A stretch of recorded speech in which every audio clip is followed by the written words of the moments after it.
Welcome to the debate.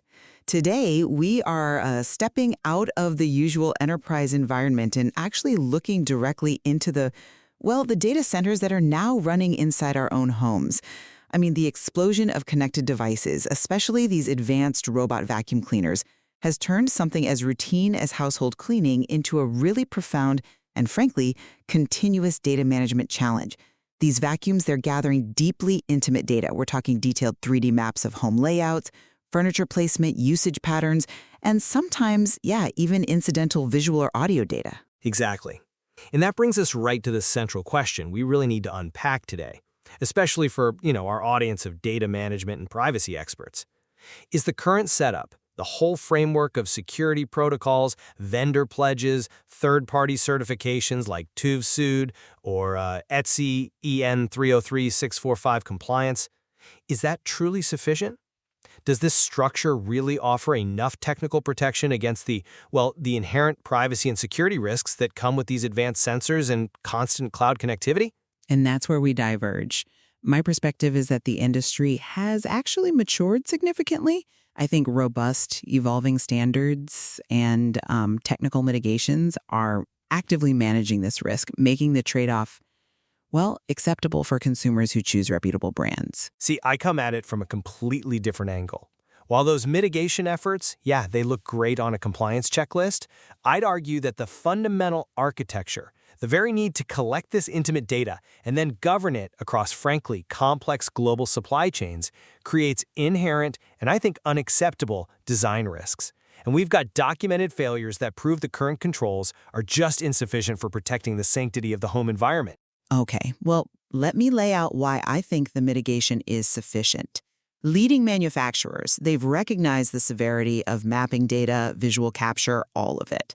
They've implemented what are essentially, enterprise-level security protocols. We aren't just talking about simple, unpatched novelty gadgets anymore.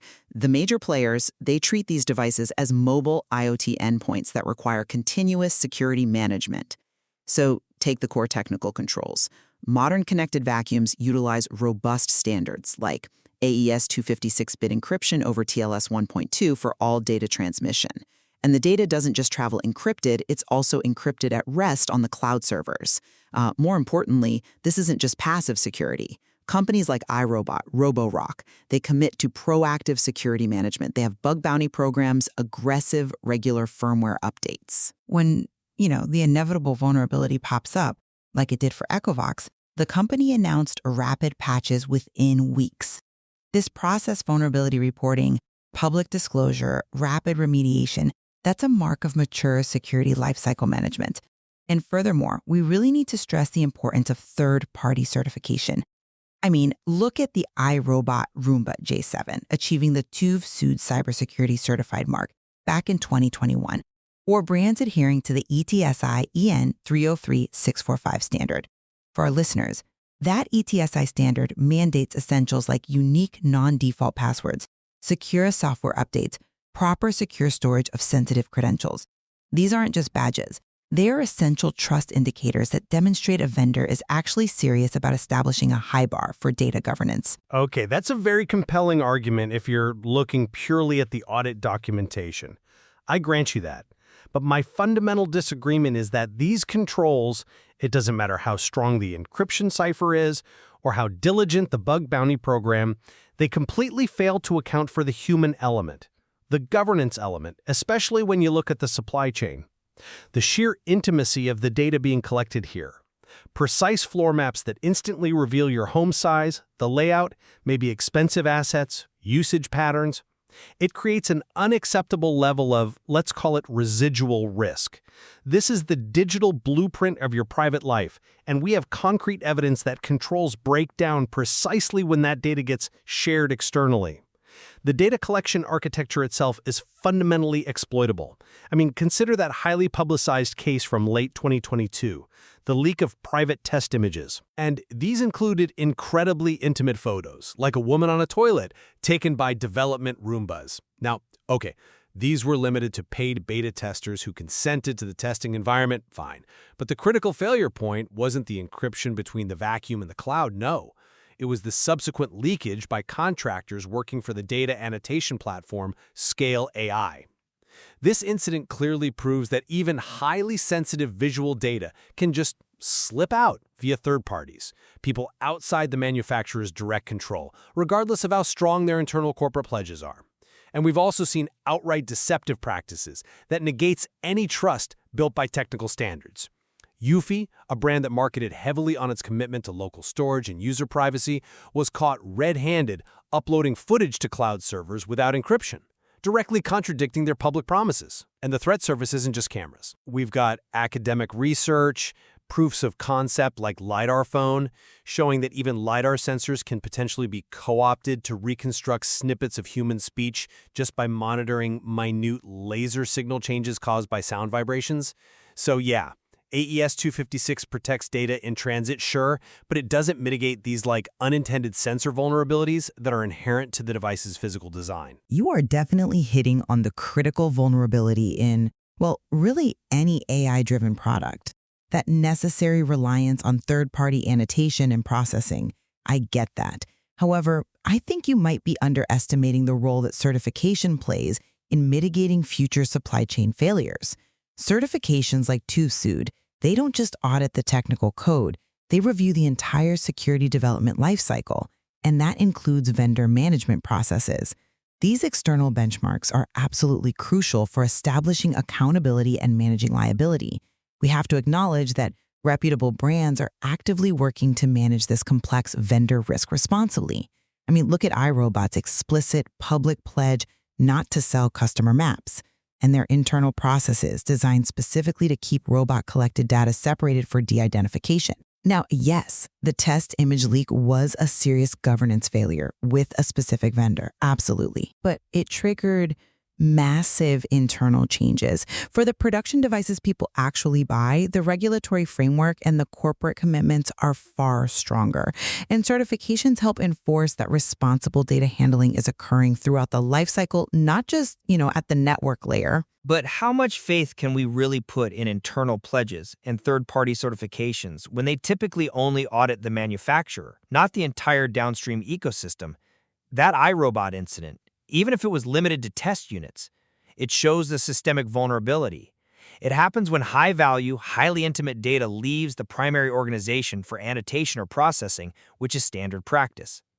So if a reputable company, a company with global visibility, suffers a critical data leak through an annotation contractor, which is a standard part of the AI supply chain, how can the average consumer, or even an expert consumer, confidently trust that all partners, all cloud providers, all integration platforms are maintaining absolute control over these highly sensitive floor maps and usage data? Certifications are trust indicators. Yes, absolutely, but they are not some foolproof security guarantee against human governance failures. And this skepticism, I think, it's magnified when we look at the powerful commercial incentives driving this maximal data collection. We have to talk about the elephant in the room here. The proposed acquisition of iRobot by Amazon, it sparked intense regulatory concern. Why? Not primarily over encryption standards, but over the immense commercial advantage that access to intimate home map data provides for highly targeted advertising or e-commerce recommendations. This commercial pressure to harvest and monetize data fundamentally conflicts with the consumer's privacy interest, regardless of whatever technical standards are currently deployed. That's a necessary perspective to bring in, highlighting that conflict between profit and privacy. Fair point. But let's maybe pivot for a second from the governance and commercial risk to the actual technical threat surface within the home network itself. You pointed to the, theoretical possibility of LiDAR phone, but maybe more immediately, we have to address the documented cases where a vacuum can act as an active network threat.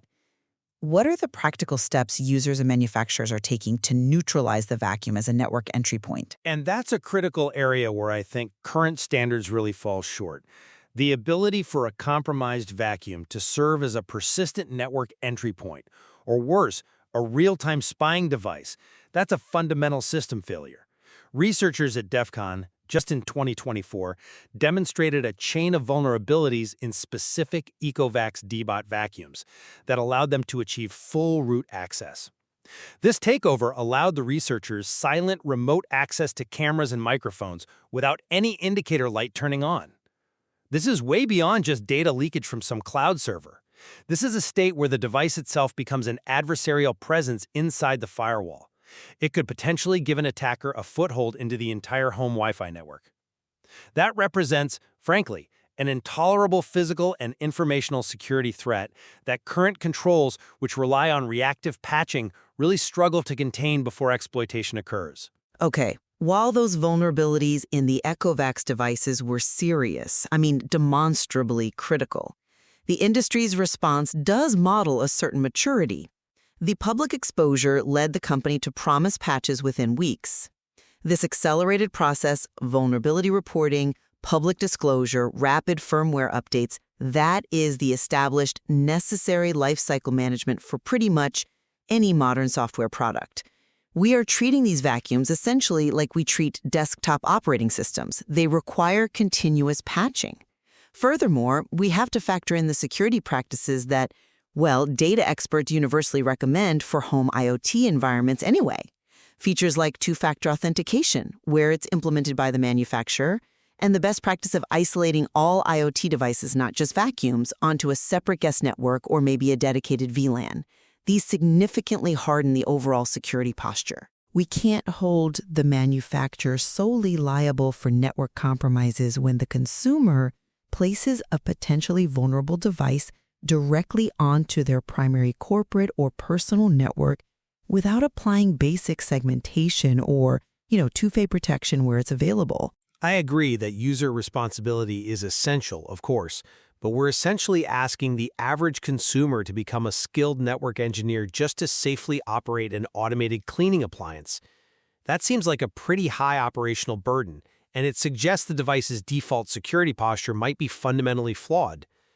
And even if we assume perfect user implementation, VLANs, 2FA, the works, we're kind of sidestepping the massive scope of data collection itself. We have to come back to the principle of data minimization. The market trend is overwhelmingly pushing users toward these highly capable premium devices that demand extensive data collection. Detailed floor maps, identification of furniture, usage patterns tied to specific rooms, Wi-Fi credentials, all of this is required to power the high-end features, like specific object avoidance. The Roomba J7 recognizing and avoiding pet waste. But that detailed mapping and object recognition is essential to the manufacturer's value proposition. It provides essential utility and efficiency that consumers are clearly willing to pay a premium for. We can't logically demand sophisticated, AI-driven functionality, which is what makes these devices effective in the first place, while simultaneously demanding zero corresponding data collection. It doesn't really work that way. Moreover, if privacy truly is the absolute ultimate priority for someone, the market still offers options. Consumers can opt for basic models that rely solely on inertial measurement, gyroscopes, accelerometers, which don't require cameras or advanced mapping. Okay, they have to accept the drawback of less efficient movement, maybe bump-and-go cleaning, but the choice is there. Manufacturers also provide app settings or even physical magnetic strips for creating virtual barriers, allowing users to prohibit sensitive room access entirely. So there is an opportunity for informed choice based on individual comfort level. While that theoretical choice exists, yes, the market reality is that the most advertised, arguably the most effective devices are the ones capturing the full spectrum of home dimension and usage patterns. And returning to those regulatory concerns around the Amazon acquisition, the core issue remains the profound commercial advantage this data represents. The inherent incentive structure seems designed for maximal data capture and potential exploitation, not for minimization. We are, effectively, trading long-term privacy risk and intimate home data exposure for, marginal cleaning convenience? Current certifications and reactive patching, in my view, simply do not sufficiently outweigh that deep, commercialized data capture risk. Okay, so to summarize my position, while the risks associated with connected robot vacuums are, yes, undeniable and require careful, continuous data governance, the commitment shown by responsible brands through end-to-end encryption, continuous vulnerability management via updates and bug bounties, and adherence to high-bar security certifications like TÜV SÜD demonstrates that these risks are known and are being actively mitigated within what I consider an acceptable threshold. For data experts, the path forward involves selecting compliant vendors and adopting defensive best practices like 2FA and network segmentation, making the risk profile manageable. And my position remains fundamentally different.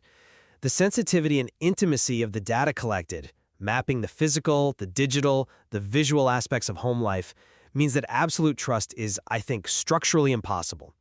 Past incidents, whether it's the iRobot supply chain failure or the Eufy deception regarding encryption, prove that even robust technical controls can and do fail due to fundamental governance gaps or flaws in the underlying architecture, often driven by those commercial incentives we discussed. The very necessity of cloud-connected, sensor-heavy robot vacuums fundamentally requires a high-risk evaluation that current certifications and reactive patching just cannot entirely overcome. The trade-off of intimate home privacy for automated convenience remains, for me, inherently problematic. It seems clear, then, that managing the complex, intimate data generated by these advanced IoT devices remains a continuous, multi-layered challenge. It requires persistent vigilance from both the manufacturers, establishing the security protocols, and the users who must maintain those security practices within their own network architecture. Agreed. And that tension between the commercial pressures driving maximal data collection and the necessary implementation of minimization principles, that's a core governance conflict. It's one that's going to require continuous attention from regulatory bodies moving forward. Thank you for the exchange.